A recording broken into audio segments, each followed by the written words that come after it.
everyone. I'm Ronnie. And I'm Jessica. And you're listening to Clean With Me, the podcast where we walk you through cleaning your house.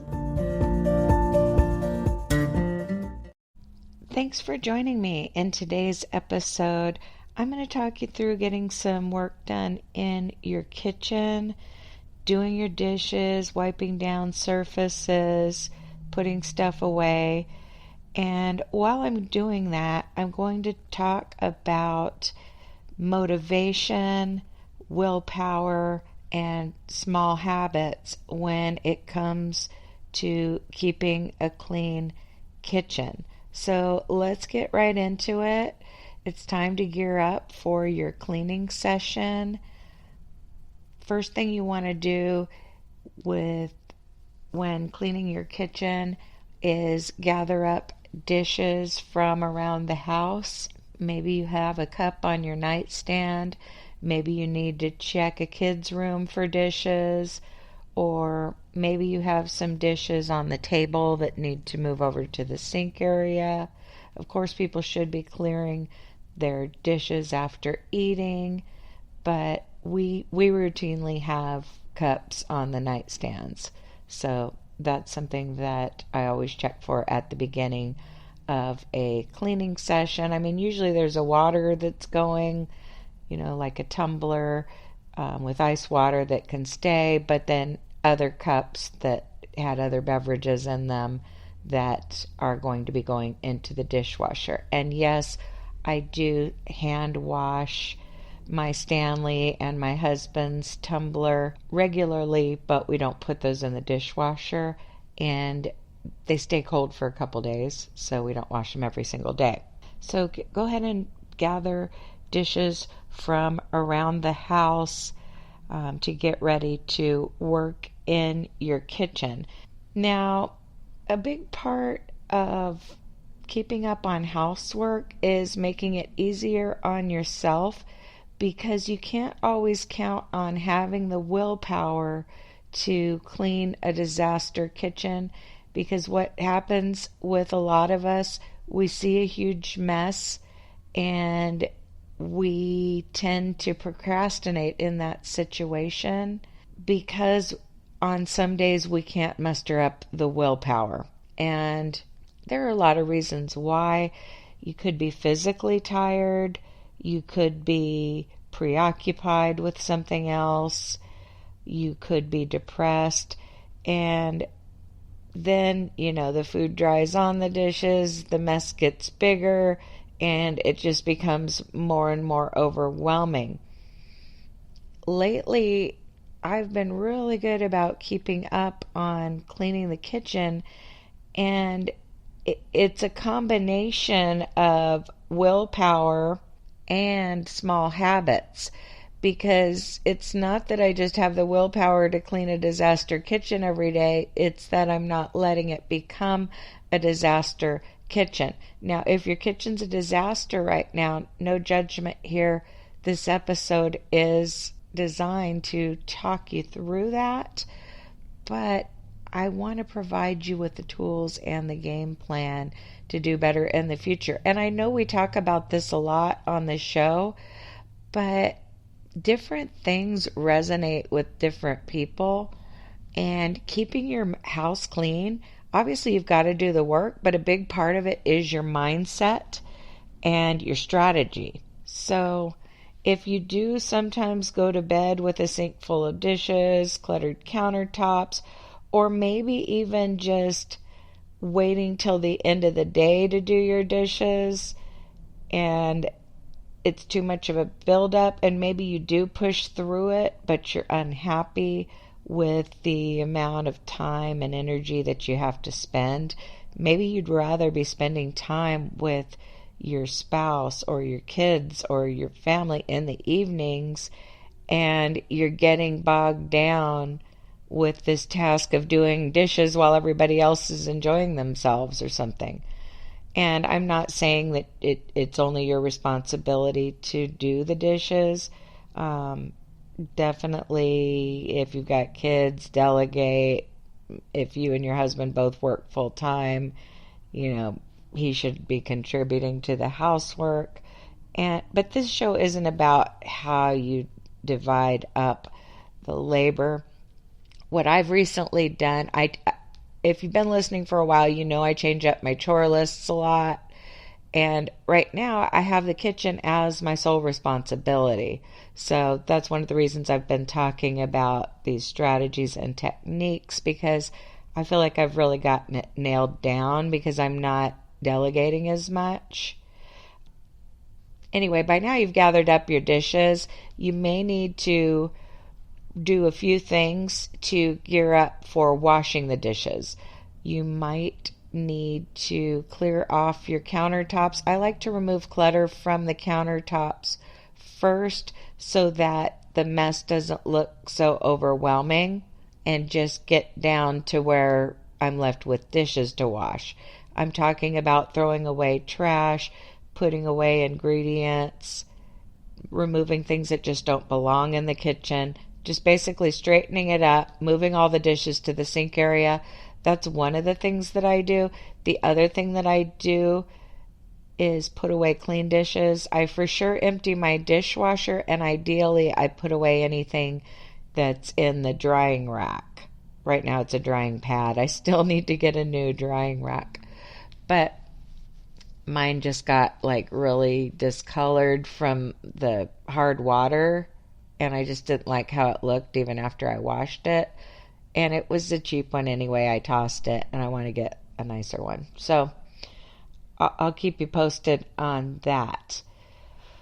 But while you're putting away clean dishes, removing clutter from your countertops, I want to talk about some of the ways that I keep my kitchen from turning into a disaster, as one of my listeners called it, and I adopted that phrase.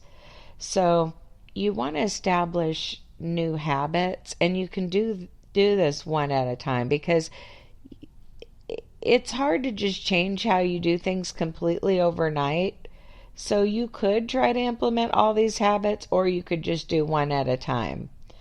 But the first habit that I want you to implement going forward is either washing a dish from start to finish when you dirty it, or pre-rinsing it and putting it into the dishwasher. Okay? Because some people do a thing where their dishes go into the dishwasher. Others wash everything by hand, so it would obviously be a hand washing situation. And then if you're like me, you don't want washing that dish to depend on the status of the dishwasher. A lot of times it's full of clean dishes, or maybe it's running. So that's why I have the rule. It's one of the reasons why I have the rule that when someone prepares their own meal, like an individual meal for breakfast or lunch, they should wash their own dish, the pan they used, the silverware they used, whatever. They should just wash that by hand and put it into the drying rack.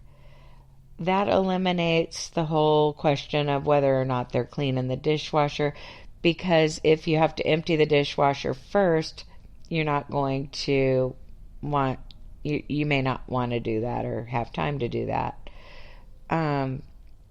Obviously, if you have a perfect routine where you're putting things into the dishwasher throughout the day, running it at night, and then emptying it first thing in the morning, that can work. But sometimes with a large family and a lot going on, that doesn't necessarily work. I mean, there are days where I run my dishwasher twice. It can get complicated. So my method of choice is hand washing as we go, but then the dishwasher's main purpose is to put everything in there after dinner. I don't require people to hand wash their own dishes after dinner. Obviously, there's that polite habit that everybody's taught from a young age that you've got to at least clear and rinse your plate. So yes, they have to clear their plate, rinse it, set it in the sink, and then I do the dishes after dinner. That's the current system. I do the dishes, I load the pots and pans. And no, don't think I'm doing all the work around the house, because we have a chore spreadsheet where the kids have different chores, but just the way I have it set up right now, none of them are on dishes. I have them doing things like dusting, vacuuming, sweeping, mopping, depending on the day of the week. And then there's animal chores, there's their own rooms. And since my kids are 12, 15, and 17, the three that are still living at home, they all do their own laundry. And I don't really have to remind them of that. Usually just on Saturday night, because it's summertime, I'm not talking about like school clothes. I'll just remind them, like, make sure you have something to wear for tomorrow. They've been pretty good about just automatically doing their own laundry as needed, especially when the school uniforms aren't coming into play. I don't really need to worry much about their laundry because they have plenty of clothes to wear, and they don't really go very long without washing a load of their own stuff. Each kid has a hamper, but that's a whole nother topic. Bottom line is, I've taken on the responsibility of doing dishes, so that's why I'm talking a lot about how I'm doing it on this show. And I also feel like a lot of you use these episodes to do your dishes, so I like to have a lot of episodes that focus on that, and I want to make it easier for you in the future, so that it's not always a huge mess or a huge struggle. By now you've probably gathered up dishes from around the house, cleared off your countertops, put away any clean dishes. Hopefully you're plugging away on washing dishes.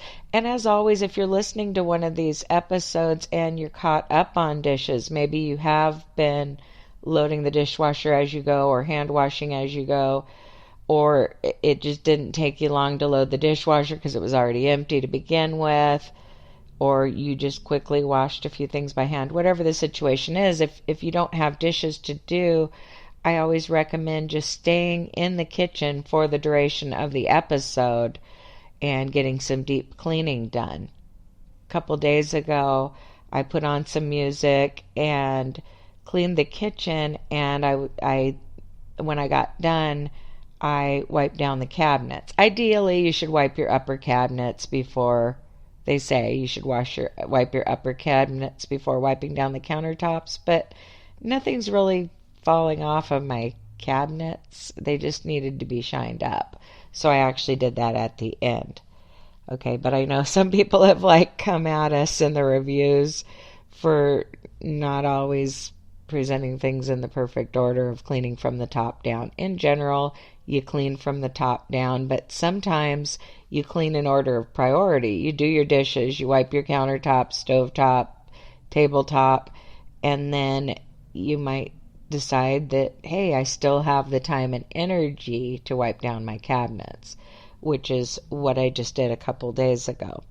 So maybe you're plugging away on your dishes. A lot of you are. If not, be working on detailing surfaces in your kitchen.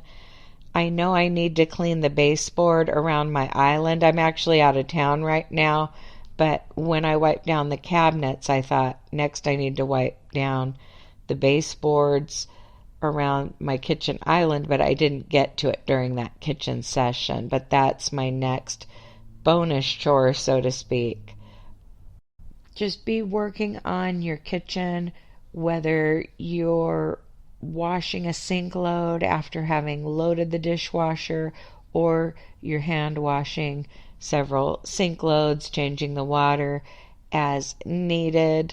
I was talking to a listener recently whose husband doesn't pre-rinse when he hand washes, and that's definitely a no-no because you want to keep your dishwater as clean as possible. If you wash dishes the way I do and you're filling up the sink with dishwater, you've got to do a pre-rinse before you put the items into that dishwasher. And I know you know that, but it's just something that popped into my head.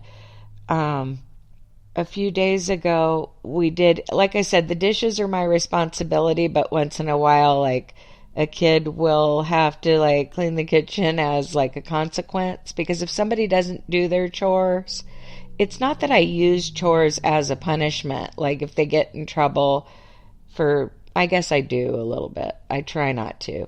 But sometimes I will say if you don't complete the chores on the chore list, you're going to get a penalty chore. Like basically, not only are you going to go do what you should have done when I told you to do it, but now you're going to do something extra because, there's a consequence there. But I did have my son do the dishes recently, even though it's not on his chore list, my 12-year-old. And he was doing that method where you wash the dishes under running water without filling the sink. And my husband was like, no, no, no, no, no. You're not going to do that because it wastes water, electricity to heat the water, or gas if you have a gas water heater. Soap. I mean, it can waste a lot, but I realize some of you just prefer that method. But if you're one who fills the sink, you've got to keep that dishwater clean. So the pre-rinse is important. Just throwing that out there since I found out that not every adult realizes that. Just be working on dishes or surfaces in your kitchen while I talk about these habits. So the first habit is what you do when you dirty up just an individual dish or a few items to prepare a meal for yourself. And notice I'm emphasizing yourself there. You can't always control what your spouse does, nor should you try to control what your spouse does. The main thing is just focusing on what you do. Now, obviously, if there's something that your spouse does that bothers you, I mean, there are ways to talk about that. But a lot of times, keeping a clean house begins with yourself. Because if two people are being messy and one of them stops being messy, that's still going to help. Okay? So, I'm really big on just focusing on myself and my kids when it comes to housework. My husband's not a messy person at all, so I don't worry about that. But if he does do something that maybe falls outside of my current system, I don't care because he's just one person, if that makes sense. Like, if I'm saying, like, wash your dish as you use it, he makes a bowl of ice cream and leaves the dish or whatever. That's just one dish, so I'll just take care of that the next time I'm in the kitchen. Worrying about what your significant other does, micromanaging them, it's not ideal, okay? I might edit some of this out, but you get the point. Start with yourself, and of course, if you have kids, they need guidance, so you'll be letting them know what to do as well.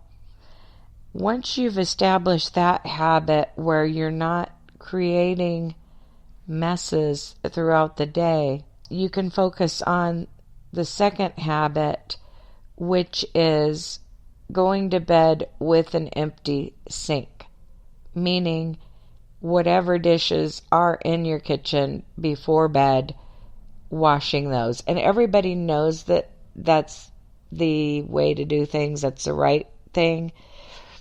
But implementing that first habit first, where you're dealing with the messes that you're making throughout the day, will make it to where the dinner mess is not overwhelming.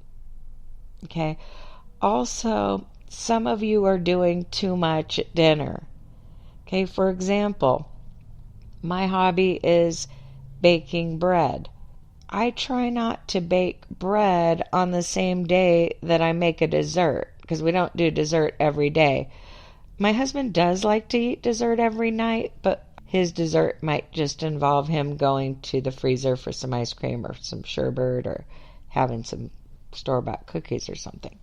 But I don't make a homemade dessert every night, and one of the reasons is that can create too much work in the kitchen. I like to kind of spread things out. Like, well, I baked homemade bread today. Tomorrow we'll still have some of that bread left, and maybe I'll bake a cake. Okay, make sense? Or making a dinner with too many courses. Okay, I love making Thanksgiving dinner and having just so many different side dishes. Same at Christmas Eve or Christmas, whichever day I cook. I don't always cook on Christmas Eve or Christmas. We have a tradition lately on either Christmas Eve or Christmas, like going out for Chinese food on one of the days, and I'm not just like obsessed with cooking a ham dinner necessarily on either Christmas Eve or Christmas Day, but if we have guests, usually we will cook on one of those days. My point is, for these get-togethers where we have extended family over, yes, we make lots of courses, but I do try to keep things simple at other times. You don't really need to have a 5-course meal. For example, I'm really big on cooking a bone-in turkey breast, which is basically like a small turkey that's just missing the wings and legs. I cook that in the crock pot with a little bit of water and some seasoning. And if you're thinking like, ugh, crock pot, I don't like how it tastes. Yeah, I'm not big on putting a whole chicken in the crock pot. It's not very good. But there's something different with the turkey, the way it comes out. It's so tender and flavorful, and you would never know that it was cooked in the crock pot. So that's the one crock pot meal that my kids even like. But the other day I had that in the crock pot, and then I found out that we were leaving town the next day, so I needed to buy something to wear for an event, pack, etc., etc. And I had planned on having turkey, stuffing, mashed potatoes, and a vegetable. The turkey was already in the crock pot, but I was scrambling to, do my shopping for the trip and everything. And I was starting to run out of time. And then I told my husband, I go, I don't think we're going to have the mashed potatoes tonight. Basically, I was probably the only one that cared about having mashed potatoes, because I'm obsessed with potatoes. I think they should be a part of just about every meal. But I just thought, you know what? Now that we're going out of town, like, I don't want to do all that. So what I ended up doing is called my daughter, my teenage daughter, and said, can you just make the stovetop stuffing? The turkey's ready, just make the stovetop stuffing to go with it. And I'll confess, I didn't even have her heat up a vegetable or anything, because I didn't want like a lot of pans to clean up or whatever, because you know how you've got to like clean before you leave town. And even though my son was going to be there watching the house, taking care of the pets and everything, I wanted us to leave with a clean kitchen. And so I ended up having him clean the kitchen, paying him to clean the kitchen, which if something's not on their chore lists and they're not being punished, I will offer them money usually, because they don't take kindly to being asked to do things like outside of the chore list. It kind of makes the chore list seem meaningless. Obviously, as the parent, I can tell them to do something that isn't on there, but I like to pay them if it's something beyond the chore list and it's not a consequence chore or whatever. So anyway, I ended up just asking my daughter to make some stovetop stuffing to go with that turkey that was done in the crock pot, which only takes a few minutes. I do recommend that as a real easy side dish. And it wasn't even the actual stovetop, truth be told, it was generic. But all you do is you boil a little bit of water, put some butter in there, and then you put the stuffing in it and kind of fluff it up. So it's a side dish that you can prepare in minutes, and then it's super easy to clean the pan because it doesn't, really get stuck on or anything. So that's what we had. And then I paid my son to clean the kitchen because I wanted us to leave town with a clean kitchen. And yes, he was going to be there, but you know how it is if you have somebody home alone and you're out of town. I mean, there could be a tendency for them to just wait and clean right before you get home. And obviously, I didn't want that. I wanted to leave with a clean kitchen. But my point, all that to say this, you don't have to have a 5-course meal every night. A lot of times we'll do a fresh vegetable instead of a cooked vegetable. Like, I might just put baby carrots on the plate or a little bit of salad. Or another thing that I do is I get the type of frozen vegetables where they're in small packages and you just microwave it in the package. That's another way that I avoid doing lots of dishes, like cleaning lots of pans. I'll cut open the package and just stick a serving spoon in it, set it on a paper plate, and just people can scoop right out of that package for their side dish. I'm talking about just a weeknight with your immediate family that lives in your house. You can do this. So anyway, you may disagree, but I like to use as few pans as possible. Another thing that I use sometimes are crock pot liners. Okay, so that it's not an ordeal to clean out the crock pot. That bone-in turkey breast, though, doesn't really like bake on or anything. It was easy to clean the crock pot after that. Sometimes I'll do one-pot meals. Sometimes I will use the aluminum pans that are disposable to make something like enchiladas or lasagna, to where I can toss that pan afterward. Sometimes I will use parchment paper or aluminum foil to line a baking sheet. Just whatever makes it easier to clean up after dinner. But I think a key is when you're doing the individual components to limit it to like 3 courses and then maybe not even dirty a pan for the vegetable. Or if you do just heat up like a canned vegetable in a saucepan, that's pretty easy to clean. You're dumping in a can of corn, you're putting some pepper and butter in there, done. Or another easy side dish I do is canned green beans with butter and Parmesan cheese, just the kind out of the shaker. It's pretty tasty, folks. So yeah, I try, my point is you don't necessarily need stuffing and mashed potatoes when it's not Thanksgiving or Christmas, in my opinion. Even though that sounded good when I was writing our little menu plan on the kitchen chalkboard, I decided to just go down to bare bones turkey and stuffing and call it good. My kids do eat plenty of fresh fruits and vegetables as snacks, so I'm not just religious about including a vegetable with dinner like my mom was.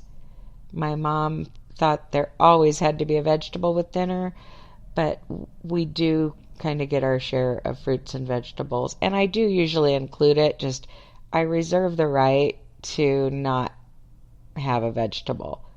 Like it used to be that every time I made spaghetti, we would have French bread. Almost every time we'd have French bread, a salad, and steamed broccoli. Now I'll be honest, sometimes I just make spaghetti. And the spaghetti sauce is the so-called vegetable. I realize tomatoes are a fruit, but you know what I mean.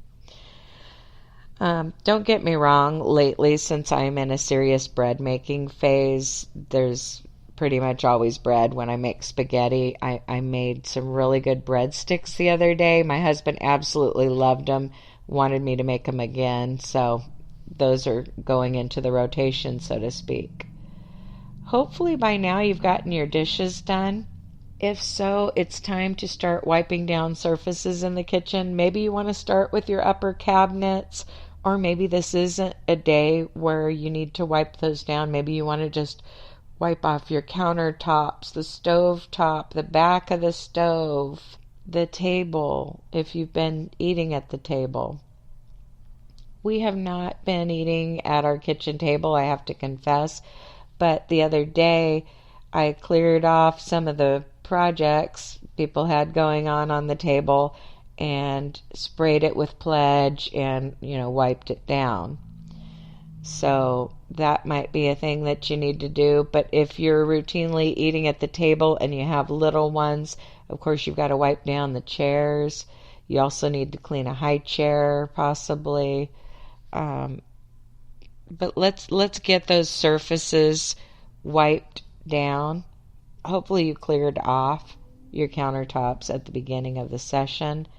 Another thing I wanted to talk about that kind of leads to overwhelm is if you keep your countertops cluttered when you walk. This is just something I've found to be true. When I walk into the kitchen and I see a lot of clutter on the countertops, I overestimate how long it's going to take me to clean the kitchen, and I start feeling like I might not have time. And sometimes I don't even realize that there aren't many dishes to do because I see all this clutter, and it's really not as bad as it seems, but it's important to keep visual clutter at bay to help you avoid procrastination.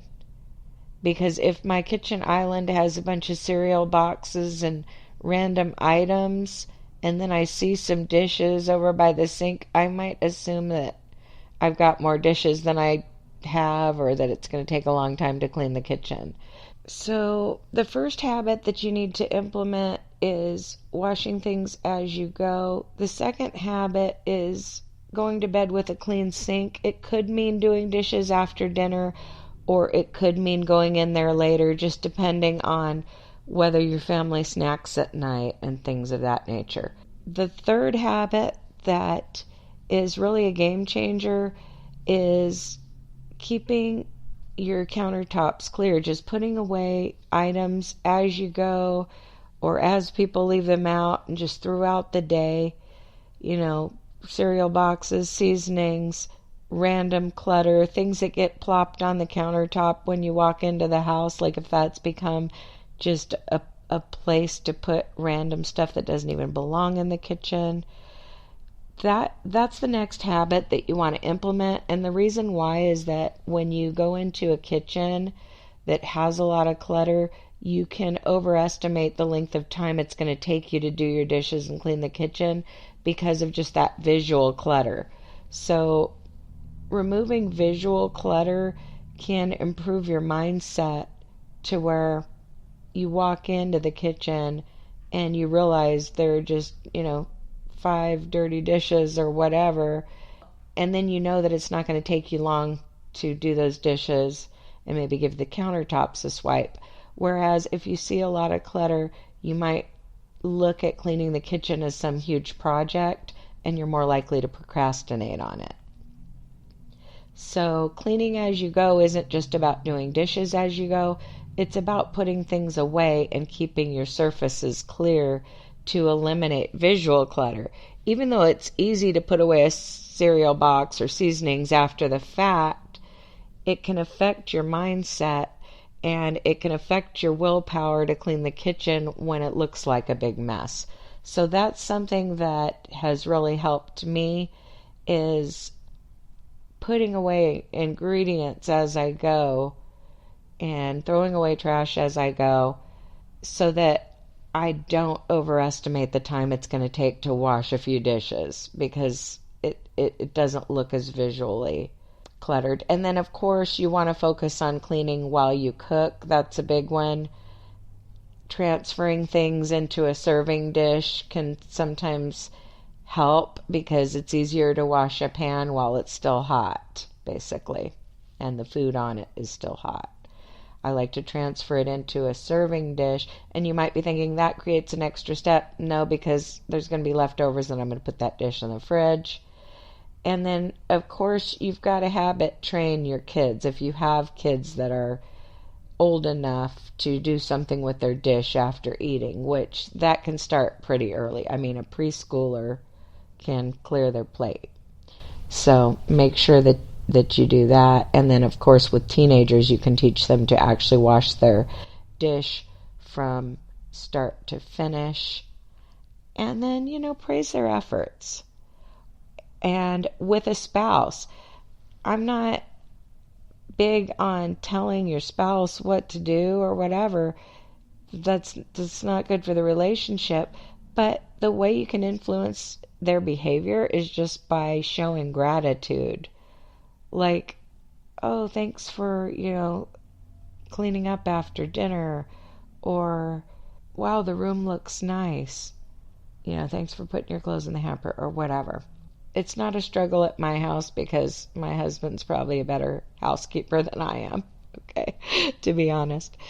But just in life, when he does something I like, I definitely try to express gratitude and just reinforce that. So that's what I recommend as far as housework. With kids, yes, you reinforce the positive behavior, but they also need consequences. With your significant other, it's more like reinforcing the good behavior just by showing gratitude, whether it's saying thank you or just somehow acknowledging it, like, wow, we've been keeping our kitchen clean, as a couple or whatever. So anyway, I hope you got something done during this episode. Definitely, when you have a big mess, you push through and do it. But some days you're not going to feel as motivated. And that's why I recommend implementing small habits. If you like this content, you will probably love our bonus episodes. You can click on the link in the episode notes to find out how to support the show financially, or visit cleanwithmepodcast.com. Or if you're listening on an Apple device, you've probably already seen the advertisements in your feed for the paid bonus episodes, Clean With Me Unplugged. But even if you just listen to the free episodes, that helps us too. Be sure to click follow on whichever podcast app you listen on. Thank you so much for listening. I appreciate each and every one of you. And as always, happy cleaning. I'll talk to you soon.